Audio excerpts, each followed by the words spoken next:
Totoo guys, oh. Guys, meron ba kayong lumang pera ng peso? Ito. Nakabili ako ng lumang pera, Philippine peso, dito sa Malaysia. Dito pa sa Malaysia, guys.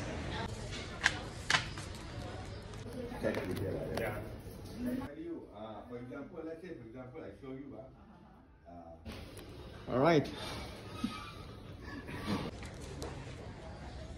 So 5 ringgit lah.